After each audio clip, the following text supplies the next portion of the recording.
So to follow up, when we were standing over by the butterfly, you were talking about the wood, and I thought it was important to kind of come back because, as you said, wood is really how you started with the Kachina dolls and carving. And in fact, you made those with your grandparents, right? Did your Well, I grew up having, fortunately, my great-grandparents around, my grandparents around, my uncles. They were all Kachina doll carvers. Okay. And then for ceremonial purposes, my dad, was also there doing the same thing. So Gotcha. fortunately, I've had all that guidance doing. So wood is really kind of cordia. These are interesting. I like these a lot because they're small, but there's a lot going on in them. And now I think I can pick up on a number of these things. But you were talking about the diversity of wood, and I was curious if there was some significance of the wood, but your comment was that it's really more aesthetic. It's just, you just like the different types of wood and how they interrelate. So to you, it's almost more of a compositional decision? Yeah, that definitely comes into play. I like having that idea of that variety too, and then also things from different regions, creating that harmony, having that element. The different types of grain, because I never actually stain anything. I like to bring out the natural grain and natural material. That was another question I had. So none of these are stained. This is all natural, this just is all sealed. they're natural colors and sealed and just. And also, they're in a really nice sort of aluminum frame. It's really substantial. I like that. So what we did is came up with fabricating a aluminum frame, so they're not so heavy, and then having them powder coated, and it gives them a lot of integrity. So I'm able to create this different types of almost collage effect out of using that the wood material. I've done some where I incorporated stone in there as well. Oh, okay. And so it's creating somewhat of a collage effect, but using all the natural materials. Yeah, this is a series. I forget the numbers, but so these four are not sold together. They look great together, but they're sold separately, and so you create them individually. But they're part of a broader series you're doing of these. There's correct? a broader series. These ones are titled Mother Earth series, so it's just relating to the idea of the landscape in relation to Mother Earth. The idea of passing of clouds, playing with light and shadow, the horizon line, the different compositions of just looking at the landscape and using the natural grain, and just again combining the different materials.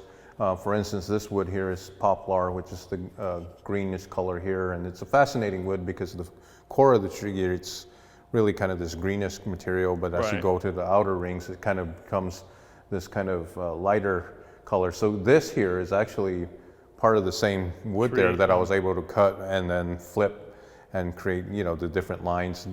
The idea of the zigzagging of the arroyos and things of that nature, but using the natural material and the different types of wood. Well, that one down at the bottom there sort of feels like a water flowing. Yeah, right. Yeah, and then again, the rivers and water, kind of all those kind of grains like that relating to all of those elements. What is sort of like the vertical element here then? Because it's the same piece of wood, but it's routered.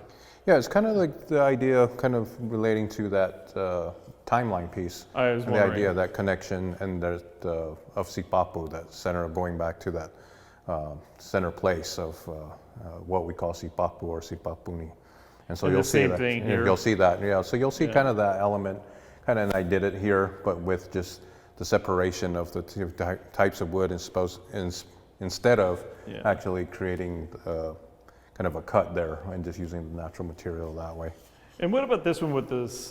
There's two, this looks like the same piece of wood routered and then sort of lines in it, but then this other, it looks like poplar applied on top of it. Again, it's just kind of more of a composition and playing with the idea of creating different compositions and looking at the landscape in a different way. Again, but more, I guess, in a contemporary context and just breaking up the lines, using blocks, lines, in the grain, kind of almost maybe like a swirling pool off to the side. We have like these natural springs and things of that nature, it's kind of isolated off by itself. What's interesting about them is the horizon line initially makes you think landscape, but a vertical orientation is not how we typically think of a landscape. And Right. we were all ingrained to have a landscape be, Right. a horizontal, and it's that horizontal, out of a window, a view under the world. And but I think that's why these are really sophisticated and actually really read initially as pure abstraction, even though there is a horizon line, and you pick up more on that when they're in a group. But one by itself doesn't necessarily suggest a landscape view because of the orientation, which is really interesting. Yeah. And so I kind of like that because it, again, your work, that's sort of an unexpected way of doing a landscape, and but it's also, it keeps it sort of fresh, it keeps it very contemporary, it keeps it sort of questioning a bit more about it, which Yeah. I think is powerful anymore. And but at the same time, it makes it more accessible to a broader group of people to engage with it, because if it was, a lot of people just have this visceral reaction to anything that's sort of referential or landscapey. And landscapey is not a word, but you know what I mean. And but that's what's nice about these is it engages a much broader audience of people to have that initial look at your work. And I think that's kind of a really powerful gift for an artist, because you're going to get a totally different audience than you had planned for. Some you like, some you don't like, but that's actually, I think that's very successful work. I think when more people engage with it versus people who just sort of, if they think, oh, Arlo Namingha or the New Mexico artist or whatever, gravitate towards that specifically. What's nice is none of that really matters when this is sort of out there in the world by itself. What it is people's engagement with it. And I always tell people, we're in an aesthetic business, whether you like it or not, and not to sound mercantile, but when you make work, I think being thoughtful and sensitive about things, to your own core beliefs and what have you, but also in terms of how people are could engage with it, I think makes it so much more successful and fresher. And it's something we all want to talk about as gallerists. We want things that are visually interesting and exciting to people, because then they want to engage. As an artist, you want people to engage with your work, and so inherently doing things, that just have, a more broader interpretation or what have you is sometimes a benefit, because then they'll go look you up, or they'll come to the gallery and ask me or whatever, and then it just gives that opportunity to have the discussion with people and kind of open their eyes, thinking, oh, I've never thought about owning somebody from the Southwest or work or whatever, and so I think it's very clever, and it didn't even dawn on me until we just talked about them. Yeah. And you were focusing more on the landscape aspect of it, and I was not. I know you said Mother Earth, but I was thinking about the elemental aspect of it. Yeah.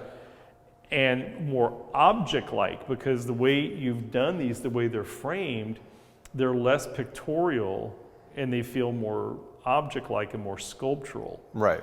And so, and not just because they have elevations, what have you, it just something about it just feels sort of chunky, In fact, you could even do this, I realize, as sort of a tabletop piece, and you could flip this sideways if you wanted. I mean, there's a lot of things you could do with these, again, just like the sculptures. Yeah, in fact, I even engineered the back of the frames. I didn't do that specifically with these ones, but there's certain ones that I do. So I have the mounting points in the back too, where actually I'll do some that you can actually change the orientation. Yeah, no, and I think that's really interesting, because your work is unique in that regard, in that you really could turn a lot of this stuff on its head, literally, and still kind of get the same read. But the way you do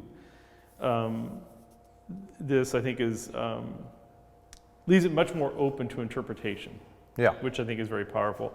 Which is why we probably ought to look at eclipse, because the piece we talked about earlier that we said related to Chaco Canyon, because it's sort of has this sort of lunar solar thing going on, but at the same time, it's So I'm asking Yao, can you rotate? Okay, so we'll go ahead and move over here.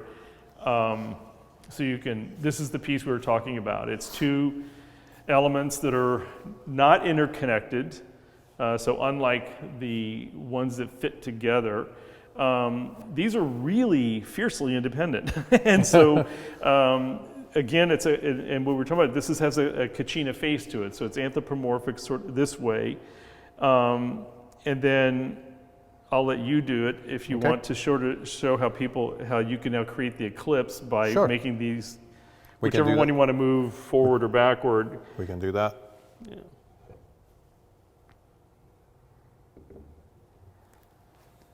And then I'll bring this element here. And so you can actually everything's balanced, so you can line up the eyes. Oh, yeah. Like so. And you can and then these elements and these lines actually completely line up. And so it's almost like the idea of that eclipse of the sun and the moon passing through each other. Something like that. Yeah, and again, even from the side now, this has such a different look to it. So it really changes the piece dramatically. It does. The other one too, I think we ought to grab on camera that I don't know if you've ever had shown it that way, but why don't we do the ones where they were an L? Because I think I was stunned at how good that looked. Oh yeah, you can definitely do that. It completely changed it. Which one do you want me to move this? Okay. Let's see. Probably better to turn that one, I guess. This way. Yeah. So you can actually.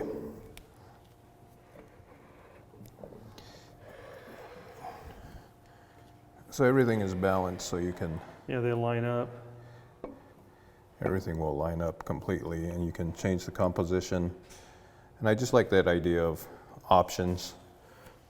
Yeah, that's really great. Now this, interestingly, from this angle, still creates a face. And in fact, it looks more like a face from this angle because it's not as ovoid. Right. It becomes more shaped like a head. It has more of a vertical presence. Right. So this one looks more like a head, but again, it becomes very cubist, like the one we were talking about the Kachina face earlier. But yeah, this is really great. So for collectors, I think this is fantastic. I mean, because they can sort of fiddle with these, and especially ones like this where they're so dynamic. Yeah, I really do like that composition. The idea that try and create something that's substantial, but also not in such a grand scale where the viewer can actually handle them and easily manipulate them if they wanted to and change them. They're not horrible. I mean, they have substance to them, yeah. but they're not so horribly heavy you have to get an art handler to come and help you do it. Yeah. It's not like some iron sculpture outside. Yeah, and then another option, which my wife likes. She's always loved the butterflies. Oh, yes. Yeah, I had not thought about that until she mentioned that this morning. Oh, yeah. So you can so the idea of it's just Totally changes it.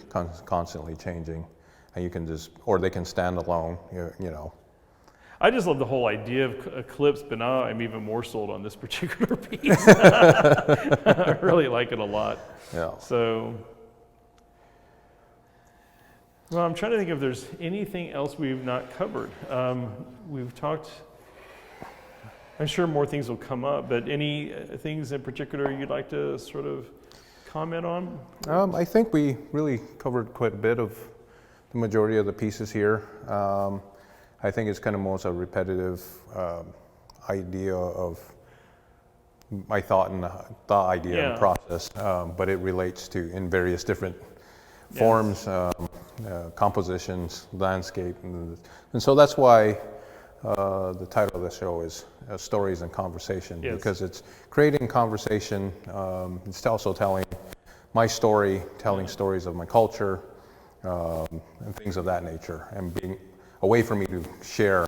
It's almost like a dialogue through form.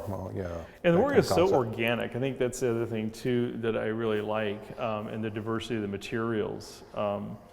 It just has this sort of nice sort of warm feel to it. There's just something that, you know, people can kind of relate to.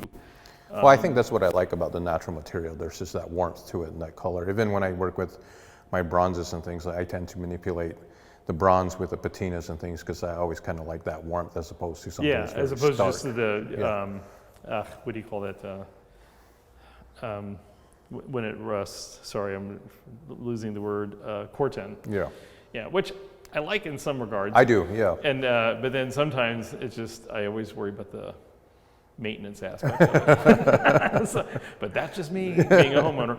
But well, wonderful. I hope people watch the video. In fact, people should like the videos when you see them on YouTube and places. That'd be great. It would help the artist and bring some more traffic for him. And we will definitely have follow-up things with you. And I'm so glad you came in and did this. This was much better than doing this by Zoom.